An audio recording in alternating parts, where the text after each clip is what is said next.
الحمد لله نحمده ونستعينه ونستغفره ونؤمن به ونتوكل عليه ونعوذ بالله من شرور أنفسنا ومن سيئات أعمالنا من يهده الله فلا مضل له ومن يضلله فلا هادي له ونشهد أن لا إله إلا الله وحده لا شريك له ونشهد أن سيدنا وحبيبنا ومولانا محمدا عبده ورسوله الذي أرسله بالحق بشيرا ونذيرا وداعيا إلى الله بإذنه وسراجا منيرا أما بعد فأعوذ بالله من الشيطان الرجيم بسم الله الرحمن الرحيم كلا إذا دكت الأرض دكا دكا وجاء ربك والملك صفا صفا وجيء يومئذ بجهنم يومئذ يتذكر الإنسان وأنى له الذكرى يقول يا ليتني قدمت لحياتي فيومئذ لا يعذب عذابه أحد ولا يوثق وثاقه أحد إلى آخر آيات. فقال النبي صلى الله عليه وسلم حدثنا في كل عمرة عن النبي صلى الله عليه وسلم عن جابر بن عبد الله أن رسول الله صلى الله عليه وسلم بين العبد وبين الكفر ترك الصلاة. عن عبد الله بن شقيق يقيل رضي الله عنه قال كان أصحاب محمد صلى الله عليه وسلم لا يرون شيئا من الأعمال تركه كفر غير الصلاة إلى آخر حديث. الحمد لله সমস্ত প্রশংসা সমস্ত গুণকৃত্য সেই মহান স্রষ্টার প্রতি, যেই স্রষ্টা আমাদেরকে সৃষ্টি করে ক্ষান্ত হন নাই, সৃষ্টি করে আমাদেরকে পৃথিবীর জমিনে পঙ্গপালের মতো ছেড়ে দেন নাই, আমাদেরকে সৃষ্টি করার পরে মুসলিম ধর্ম আমাদের নসিবে জাহির করেছে এবং কোরআন ও হাদিসের মাহফিলে আসার বসার কিছু বলিবার শুনিবার তৌফিক দান করেছেন। সেই মহান স্রষ্টার প্রতি আমরা লাখো কোটি শুকরিয়া জানাই। সকলে বলি আল্লাহুম্মা আমিন, আল্লাহুম্মা আমিন। আওয়াজ দিয়ে বলতে হবে, আল্লাহকে দেখিয়ে দিতে হবে যে আমরা তোমার মাহফিলে আছি। জীবনে আমরা অনেক গুনাহ করেছি, কিন্তু হতে পারে কিয়ামতের দিন এটাই আমার আপনার জন্য নাজাতের একটা উসিলা, কি ঠিক না? হতে পারে তো আপনি অনেক গুনাহ করেছেন, বহুত গুনাহ করে ফেলেছেন। আল্লাহর কাছে যখন বিচারের মাহশরে বলবেন, আল্লাহ বলবে তুমি ওই গুনাহটা করেছো, এই গুনাহ করেছো, ওর সাথে এমন ব্যবহার করেছো, সৎ অসৎ ব্যবহার করেছো, তখন তুমি আল্লাহকে বলতে পারবে আল্লাহ আমি তো অনেক গুনাহ করে ফেলেছি, আমার জীবনে একটি ভালো কাজ আমি করেছি, অমুক জনের বাড়িতে অমুক মাহফিলটা আমি খুব মনোযোগ সহকারে আপনাকে সাক্ষ্য রেখে কোরআন ও হাদিসের মাহফিলকে সাজিয়ে সাজলিত করেছি। সুবহানাল্লাহ। তখন আল্লাহ এই কোরআনের বদলাতে, এই একটু নেকির বদলাতে হয়তো আপনার আমার আমলনামাকে কবুল করে নিতে পারে, কি ঠিক না? তো সেই মহান স্রষ্টার প্রতি লাখো কোটি শুকরিয়া জানাই। সকলে বলে আলহামদুলিল্লাহ। তিনারি পরে পরে জানাই আমার আপনার নবী, নবী কুল শিরোমণি দো জাহানের বাদশা কায়নামদার তাজদারে মদিনা আহমদ মুস্তাফা হুজুর আকরাম সাল্লাল্লাহু আলাইহি ওয়াসাল্লাম যে নবী রাসূলকে পয়গম্বরকে না প্রেরণ করলে আমি আপনি তো দূরের কথা, গাছ গাছালি পশু পাখি কীট পতঙ্গ এটা তো পরের কথা, একটি বালির কোনা সেটাও আল্লাহ সৃষ্টি করতেন না যদি না আমার আপনার হাবিব না আসতেন, কি ঠিক না? তো যে হাবিবের জন্য আমরা কোরআন পেয়েছি, যে হাবিবের জন্য আমরা ইসলাম পেয়েছি, যে হাবিবের জন্য আমরা এত সুন্দর একটি মাহফিলে বসতে পেরেছি, যে হাবিবের জন্য এত যুদ্ধ করে এত কঠোর পরিশ্রম করে কাটা বিছানো রাস্তা দিয়ে যে হাবিব চলেছে, রক্ত ঝরিয়ে যে ইসলামকে কায়েম করেছে, সেই ইসলামকে আমরা পেয়েছি যে হাবিবের জন্য, যে রাসূলের জন্য, যে পয়গম্বরের জন্য। তো সে নবী রাসূল পয়গম্বরের প্রতি আমরা লাখো কোটি দরুদ ও শান্তির দ্বারা বর্ষিত হতেই থাকুক, কিয়ামত পর্যন্ত বর্ষিত হোক। সকলে বলি সাল্লাল্লাহু আলাইহি ওয়াসাল্লাম। আমি বেশি ওয়াজ করব না, সংক্ষিপ্ত আমাদের সামাজিক কিছু কথা বলে আমি ইনশাআল্লাহ ইতি টানবো, কারণ আমার ইমাম সাহেব আমার বক্তা চলে এসেছে, যে প্রধান হয়েছে ইনশাআল্লাহ। এখন খুব ভালো আলোচনা করছিলেন। আমাদের এমন মেহফিল হয় গল্প গুজব নিয়ে, কি ঠিক না? বড় বক্তা চলে এসেছে, অমুকের মেয়ে অমুকের ছেলের সঙ্গে বেড়ার সাথে পালিয়ে গিয়েছে, এই গল্প স্টার্ট করে দিয়েছে, নাও 1 ঘন্টা। কিন্তু আমাদের খুব সুন্দর বক্তা করলেন, এমন বক্তা পাওয়া খুব মুশকিল। কেন জানেন? এখনকার মেহফিলে কোরআন ও হাদিসের কথার চাইতে গল্প গুজব বেশি হয় আপনাদের জামানায়, কি ঠিক না? ভুল বললাম নাকি? কথা বলবেন। তো নামাজ সম্পর্কে আমাদের আবিষা বলছিলেন, সময় সম্পর্কে বলছিলেন। পৃথিবীর জামিনে সবচাইতে মূল্যবান জিনিস কি জানেন? সেটা হলো সময়। যে সময়কে কাজে লাগায় না সে কখনো মুসলিম হতে পারে না, সে কখনো আমি নবী আমার উম্মত হতে পারে না। উনি খুব সুন্দর পয়েন্ট বাই পয়েন্ট, আয়াতে বাই আয়াত, হাদিসের পয়েন্টে পয়েন্টে তিনি বুঝিয়ে দিলেন নামাজ না পড়লে তার জয়েন্ট কেমন হতে পারে, কি ঠিক না? স্পষ্ট তিনি বলে দিলেন। কিন্তু বাইনাল আবদি ওয়া বাইনাল কুফরি তারকুস সালাত, যে ব্যক্তি বাইনাল আবদি, যে মুমিন মুসলমান ব্যক্তি নামাজ পড়লো না, ওয়া বাইনাল কুফরি, সে কাফের হয়ে গেল, তারকুস সালাত, কিসের জন্য? নামাজ না পড়ার জন্য, ঠিক না?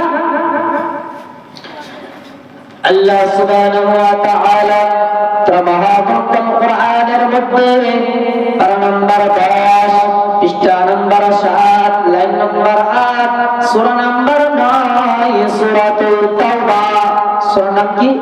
সূরাতুল তাওবা, আয়াত নম্বর 11 আল্লাহ সুবহানাহু ওয়া তাআলা স্পষ্ট জানিয়ে দিলেন, ফাখালাফা মিন বাদিহিম খালফুন আদাউস সালাতা ওয়াত্তাবাউশ শাহাওয়াতি ফাসাউফা ইয়ালকাউনা গায়্যা। বলছে ফাখালাফা মিন বাদিহিম খালফুন আদাউস সালাতা ওয়াত্তাবাউশ শাহাওয়াতি ফাসাউফা ইয়ালকাউনা গায়্যা। ওই ব্যক্তিরা তোমাদের মুসলমান ভাই ও বন্ধু, যে ব্যক্তি নামাজ আদায় করলো আর যে ব্যক্তি নামাজ আদায় করলো না সে ইসলামের ভিতরে দাখিল থাকতে পারে না। এটা আমার নবী এবং আল্লাহ সুবহানাহু ওয়া তাআলা স্পষ্ট জানিয়ে দিলেন। আবার বললেন পারা নম্বর 10 পৃষ্ঠা নম্বর 7 লাইন নম্বর 8 সূরা নম্বর 9 সূরাতুল তাওবা আয়াত নম্বর 11 স্পষ্ট জানিয়ে দিলেন, ফাইন তাবু ওয়া কামুস সালাতা ওয়া আতুজ যাকাতা ফাইখওয়ানুকুম ফিদ্দীন। নামাজ পড়েন নাই তো কি হয়েছে? ফাইন তাবু, তওবার দরজা কি আমি আল্লাহ তোমাদের জন্য খুলে দেই নাই? হ্যাঁ দিয়েছিল, তো কেন করো নাই?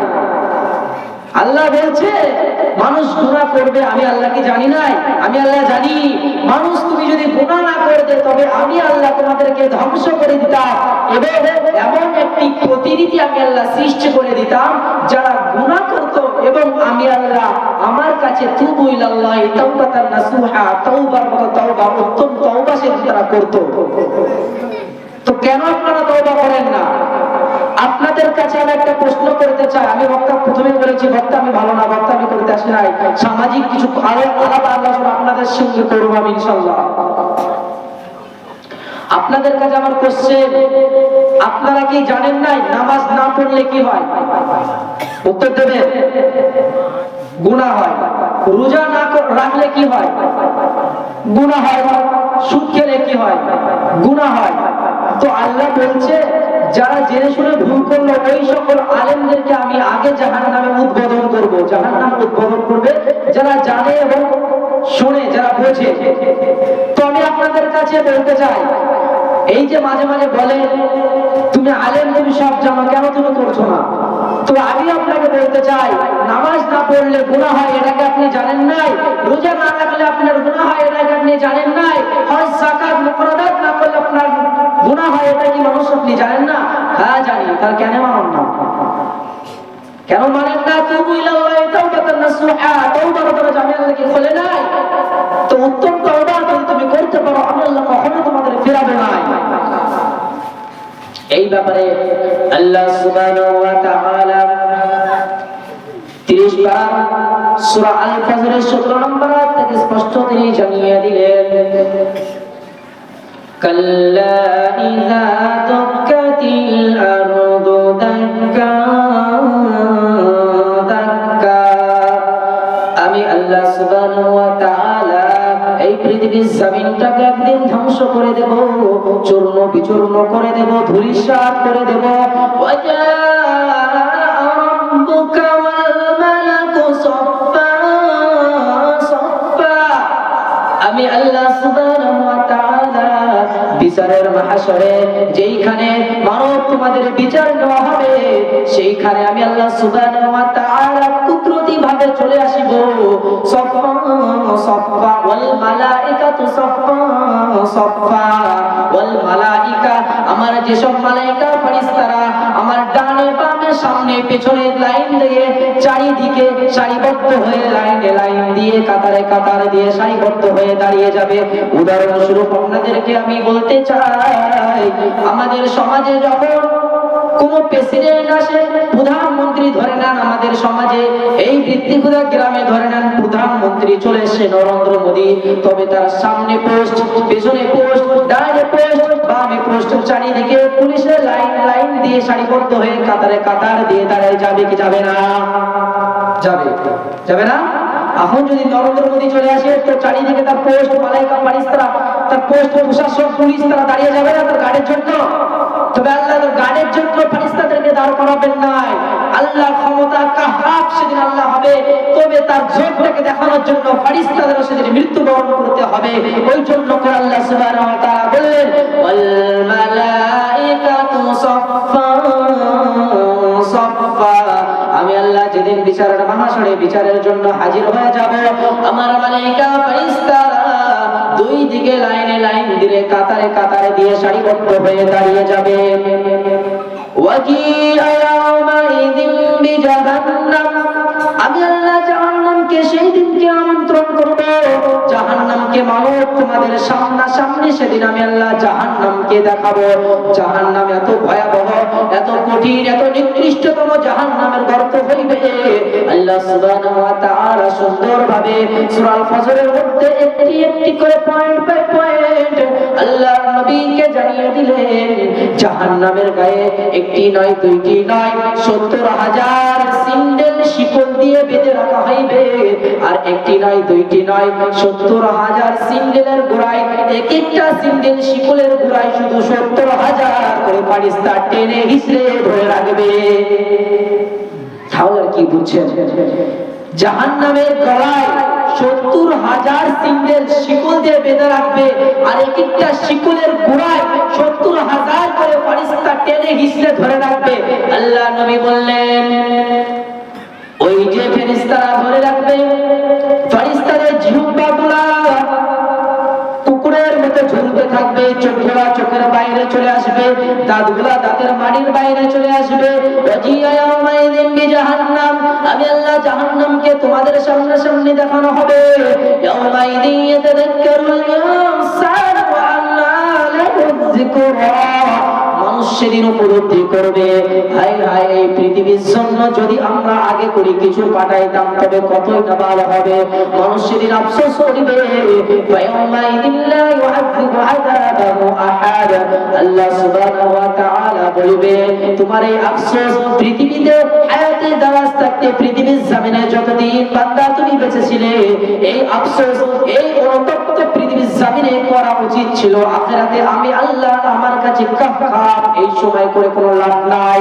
ফায়াউমাইযিন লা ইউআযযিবু আযাবাহু আহাদ।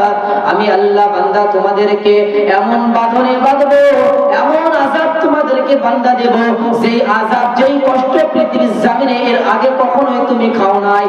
ওয়ালা ইয়াসিকু ওয়াসাকাহু আহাদ, এমন বাঁধনে আমি আল্লাহ তোমাদেরকে বাঁধবো যেই বাঁধন পৃথিবীর জমিনে এর আগে কখনোই এমন বাঁধন এমন কষ্টদায়ক বাঁধন বান্দা তুমি কখনোই খাও নাই। আমি আল্লাহ হাসরের দিনে এমন বাঁধনে তুমি বান্দা তোমাকে বেঁধে থাকবে। এবারে জাহান্নামীদেরকে কালো, ইয়া আইয়াতুহান নাফসুল মুতমাইন্না, প্রশান্ত আত্মা যারা জান্নাতে যাবে, যারা আল্লাহ সুবহানাহু ওয়া তাআলাকে মেনেছিল, এই কোরআনকে মেনেছিল, হাদিসকে মেনেছিল, ওয়ালা রাসূলুল্লাহকে মেনেছিল, হাদাসানা ফি কুল্লি উমর, যত খলিফা এবং রাশিদিন এসেছিল তাদেরকেও মেনেছিল। তো এমন মুত্তাকিন জায়েজিন জান্নাতি ব্যক্তিদের সঙ্গে আল্লাহ সুবহানাহু ওয়া তাআলা সূরা আল ফজরের লাস্টে 3-4 নম্বর আয়াত থেকে 3-4টি আয়াতের মধ্যে সুন্দর গঠনে গঠিত করে দিয়েছে।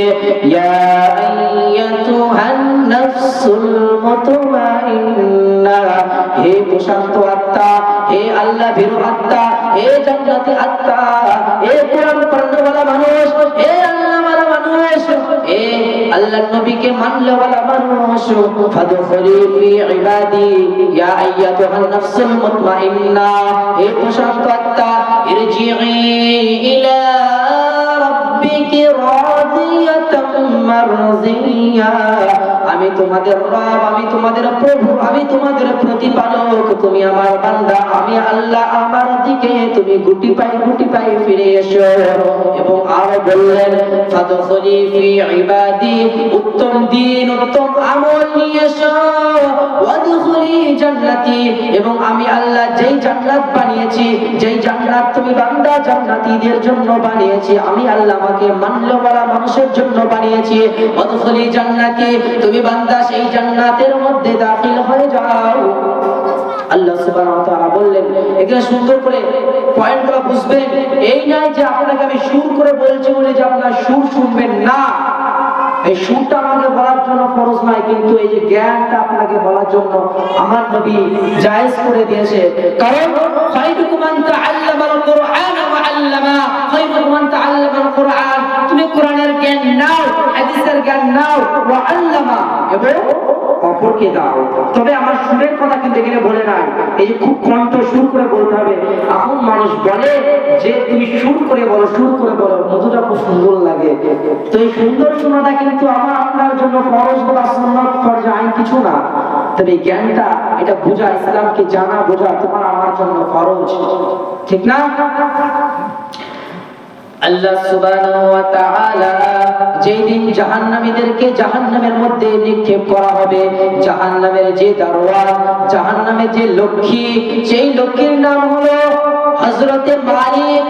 তো হযরতে মালিক আলাইহি ওয়াসসালাতু ওয়াসসালাম জাহান্নামীদেরকে জিজ্ঞাসাবাদ করবে, ও জাহান্নামীরা, পৃথিবীর জমিনে তোমরা কেন নামাজ পড়ো নাই? কিসের কারণে তোমরা এই সাকার নামক জাহান্নামে আসলে?